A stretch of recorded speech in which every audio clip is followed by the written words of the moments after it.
Hi, Alex. Thanks for joining. Hi. Hey, How Don. how are you doing? Um, you know, I'm doing fine.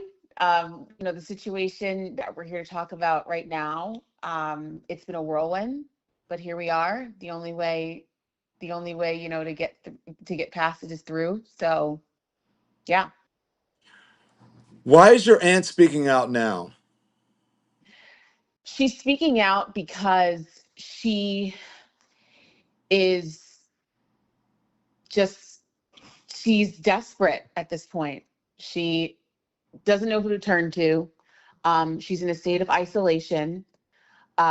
She's unable to really go outside, be around people, feel the sun on her face, all of the things that make sense in terms of her just being able to be a person about society has been stripped from her.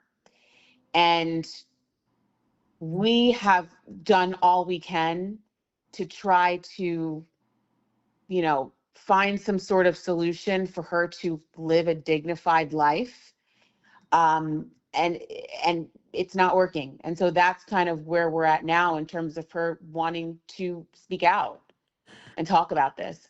Alex, a couple of things. You said she can't see the sun on her face. We've seen her Yeah. recently. She was at Lil Kev's graduation. Yeah. So she was in Miami for a week. And that was a planned trip because Kevin was graduating and it was a really exciting week. But outside of being here and that one week that people saw, she's in New York. And she is in a living facility where she's pretty much on lockdown. She's in a locked unit. She's in an apartment that is the size of like a hotel room. She's got a bed, she's got a chair, she's got a little TV. She's got a bathroom and one window where she looks outside and just sees the world passing her by. But that's her life outside of when she was here in Miami. So essentially, it's like when you go on vacation, right? You have a fun little time, and then you go back to your reality. That's her actual reality. This was just a moment in time. And she's in New York, right? Yeah, she's in Oh, New York. okay. It's a couple things. And then how did she end up in New York? Wasn't she, first of all, tell me, she was in Connecticut. Is that correct? In a facility. Yeah, And she was. go on. Yeah, she was in a facility in Connecticut. That's where she was at the time that the documentary had aired. And at some point, throughout her time being there in Connecticut, she was constantly talking about, eventually getting out of there and going to New York for a short time before she'd be able to jump from New York to Miami, which is where she wants to be. And she left Connecticut somewhere mid-year last year, and then got to New York. And that's where she's been in New York now since about the summer of last year, in the place where she is now. How'd she end up in Connecticut, first of all, in the facility? And what type of facility was it? Yeah, I don't have all the specifics in terms of exactly what type of facility. All I know is that she was surrounded by older people who had their own set of issues. And the Connecticut situation came after what people saw in the documentary, and just kind of her state at that time. And I guess at some point, the powers that be, in terms of people that have control of her life at this point, decided to put her in some sort of facility in Connecticut. And Okay. that's where she was until she was moved to New York. Because I was under the impression that she was in a facility in Florida, but she was Yeah, never. Okay.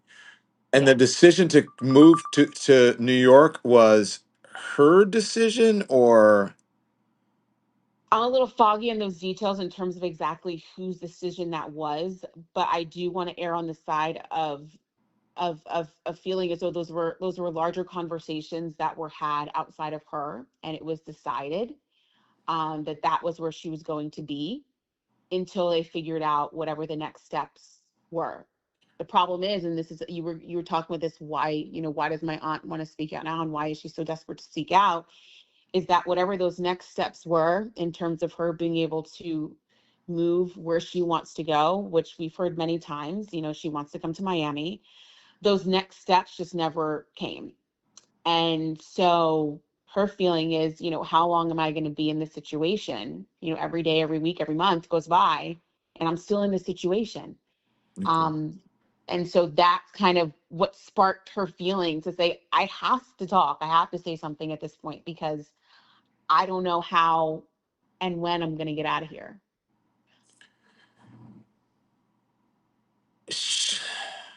So what's the point of moving her from Connecticut to New York? Do you have any idea? I don't even know. Okay. I don't know. I wish I knew, we weren't allowed to visit her in Connecticut, so I don't even really understand or even know what type of place she was really fully in. I just knew she was in Connecticut at some place. I don't know why moving her from Connecticut to New York. I know she's under a New York Guardian. Um, and so this is where she is until whatever the next step is, in her life, whenever that's going to be. Were you in touch with her? Were you able to speak to her when she was in Connecticut? Are you able to speak to her now? I would imagine that Yeah. you're in contact with her, and you have been in contact with her for how long? The entire I, time? I've been in contact with her now for probably about um, a little over a year at this point. But the contact is still limited. It's not as limited as it was when she was in Connecticut. When she first got to Connecticut, there was no contact. And it was like, Donna, honestly, I remember it so clear in my head. I was getting ready to do a 6 p.m. live shot, and I looked down at my phone and I'm like, who's this calling me? It says like there's no number. And Mhm. usually I wouldn't answer it, and I answered it and I was like, hello? And she was like, hi, it's Aunt Wen. And I couldn't believe it because I hadn't talked to her in months. We didn't know where she was. And that when that call came in was when we finally were able to get into a rhythm of communication, even though it was still kind of like, in and out. Sometimes I'd hear from her, maybe a few days later would go by, and then I'd hear from her again. Um, and now she's in a position now where there's more of a routine with her being able to call us, but we're still in the situation where she there's a landline. She's able to call us, but we can't call her. So, and it's been like this for the last over a year at this point. So I have to just wait for her to call. There's no like, okay, Aunt Wendy, I'll call you back in 20 minutes. I Mm. can't do that. How long were you not in? You lost contact with your aunt, right? For with Wendy, for how long? I lost contact with her. Oh man, for so it's all blurring together. Honestly, I can't even remember the exact timetable, but I will say it was months. It was months. And you had no idea where she was. No. And the caregiver, what's the caregivers? Are the guardian? What Yeah. the guardian never reached out to you at all, to the At some family? point, at some point along the way, the Guardian just stopped communicating with us. Okay, So okay. here Alex, we are. Yeah. I and I know your mom, right? Wendy's sister. I can't Yeah. imagine not being able to be in touch with my family member or my sister. How did the family lose contact or control or, over your own family member, over your aunt, over her sister? Because if something happened to my sister, I would just go and grab her and take her away and make sure that she was with me. How did this happen? How did you lose control, the family? Yeah. There's so much legal stuff that has happened that I just am not privy to. And, that's just the reality. Um, and I unfortunately wasn't involved the whole time in terms of how any of this got started. That I can't even give a full timeline in terms of what happened all along the way in terms of point A or point B. But what I do know is that once the guardianship system was put in place, we were pretty much left on the outside. And that's how it's been since 2023. But how does someone else get 2022. control of your aunt? Is this something that she signed? Is this like how does someone else get control of her? Is this person in control of her finances? She's in control of everything. And there's a lot that and there's a lot that I can't say and don't want to say because it is such a legal situation and because I don't know, because I wasn't involved. Do you think Um, Wendy signed her, gave her power of attorney or something or control and was not in her right mind or maybe I don't some? know. Okay. I don't know. I don't understand that part of it, and I know that you can't speak on it. I don't want to Yeah. dig too much, but do you understand why I'm asking these questions, Yeah. right? Yeah. Because it Yeah. just seems Absolutely. it's just such an odd situation. Now it has been in the public that with the whole Wells Fargo thing and Wendy's money and whatever, is she allowed access to her assets? Right now, she personally is not. Like everything is controlled by this guardian. So and she's gonna get into that more, and I'll let her talk more about that. Um, but yeah, she's not in control of anything right now. How do you feel about this? I'm heartbroken over it. I'm heartbroken, you know. Um, to to see my aunt in this space, to see her literally just desperate for anybody at this point to hear her and to help her change a situation, it breaks my heart. It absolutely does.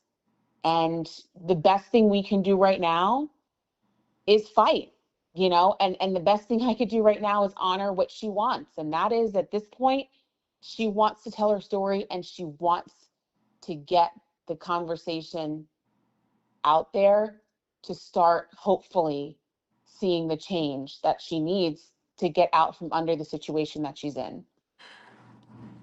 Do you believe, in your interactions with your aunt, does it sound like she has dementia? The interactions that I've had with her, no, Do you believe no, that she has dementia? no, Do you believe that she's incapacitated the way it has been portrayed in the media and the statement that came out from the Guardian? no, Does Wendy believe that? no, no, So then what, and you have not spoken to the Guardian at all about it. no, no, When that came out, I reached out to you and your mom. Did you know that was coming out? no. We didn't know that was coming out, just like how we didn't know that the dementia diagnosis was coming out. We found out with the rest of the world when that came out last February. That, oh my God, it's on the books that Aunt Wendy has dementia. We had no idea. So, You said that you didn't believe that was, if I can be honest with, and I'm just mhm. paraphrasing here, that it was a surprise to you and that you didn't believe it. Neither of you believe that. No,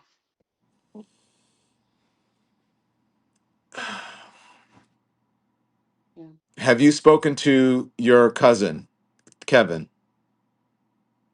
Yes. How is he dealing with this?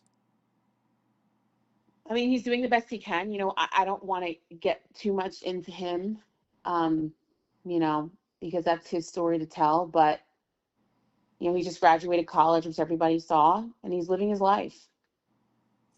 He's in contact with his mother? I believe so. Wow. Yeah. And so she obviously saw him at the graduation, correct? Yeah. Yeah. You were at the graduation, correct? I wasn't there. No, no, no. It was in Florida, right? He went to school in Yeah. Florida. Yeah, because he had Yep. an apartment there. And I remember, honestly, this is going to be sound really personal. I was in the kitchen making myself lunch. Wendy was on the couch at my house. She had come to visit me. She called me and said, I cannot be in this apartment in New York. It was during COVID. Or maybe it was a year after, I forget. And she said, I can't be in this apartment by myself alone. May I please come visit you? And she did. And she was planning I don't know if it was his 18th or his 21st birthday or something. It was a big party that she was planning for Yeah. him. And that was, and he had an apartment in Miami. And that was one of the last times I saw Wendy, I believe, because she came to visit me twice during that time.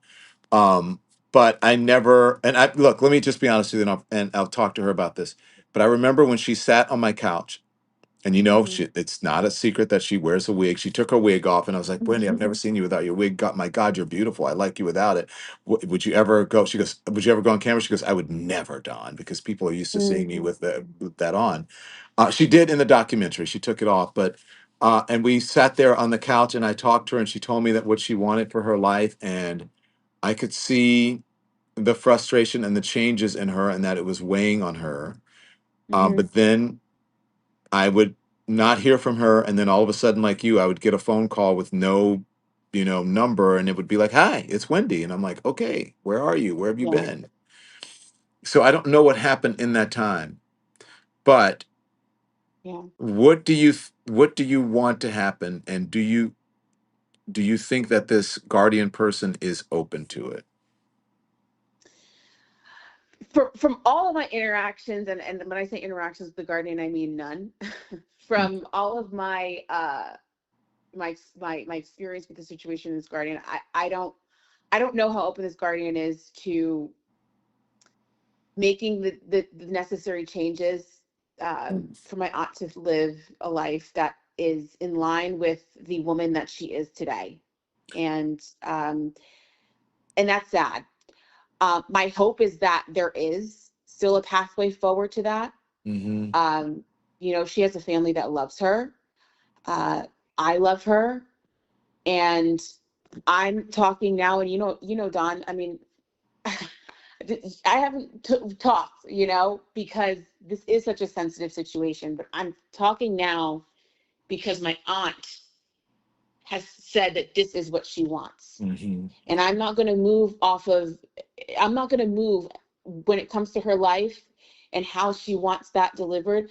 I'm not going to move on anything until she says, this is what I want to do. Okay. And that's where we're at. She's saying, this is what I want to do. And I need people to get loud, and I need people to fight. Okay. And so that's what we're doing. Let me ask you this. Yeah. When we see that, Alex, I'm just going to be honest, and I'm going to ask you a couple of blunt questions. Yeah. This isn't the Wendy that we're used to seeing when we see Wendy now. Hmm. And but you still believe that she is okay, that she is not. You don't believe that she has dementia. You don't believe that she has the issues that this guardian is saying that she has. No. And I mean, the guardian has come out and said that she is permanently incapacitated. Everything about my aunt in terms of how she moves now, and how she talks, how she walks, how she engages with people, is not a permanently incapacitated person. She's Okay. not permanently incapacitated. And I'm not a medical expert, but I can say that with certainty in terms of just being a human being about, the world and interacting with people. This woman is not that, So, you know? Alex, you weren't there, but Wanda was at the graduation, right? Was your aunt was at the Yeah. graduation? So, and what did your aunt say? I mean, what does your mom say about Wendy being with her, and what were her thoughts? Well, her feeling is what everybody feels, is that she's happiest when she's around people that love her. Mm-hmm. And I think that a lot of people in my family would echo what I'm saying. She's happiest around people that love her. And she's happiest when she's able to socialize Mm-hmm. with, whether it's friends, family. And that was very clear when she was down here. Mm-hmm. She was happy. She was Would you happy. guys would you guys be willing to take responsibility for her if the guardian would relinquish the control? Well, you know what? That's up to the court. I've been very clear. I'm not going to speak for other people. I've been very clear that I'm willing to step up and do whatever is necessary for my aunt. Um, Wanda, do you know where's Wendy's money? Does she have any left? Do you guys know? I don't know. I don't know. So, You don't know. yeah. Alex, Yeah. anything else? No, I think that settles it for now. Thank you, Alex. Yeah. Thank you, Don. Appreciate you. Okay, you as well. Thanks everyone for watching. Your support means the world to us. So make sure you hit the like button and you subscribe to our channel to make sure that you never ever miss a video. We're live every day, 10 a.m. Eastern time. We drop even more content at 2 p.m. Eastern and 5 p.m. Eastern. And if you want more Don Lemon Show content, we'd love for you to become a member of the Lemon community, where you will receive access to special community posts. You'll get exclusive content and members only live shows. So head over to our channel page or click the join button on this video. Again, thank you for watching. We appreciate your love and your support, and we will see you next time.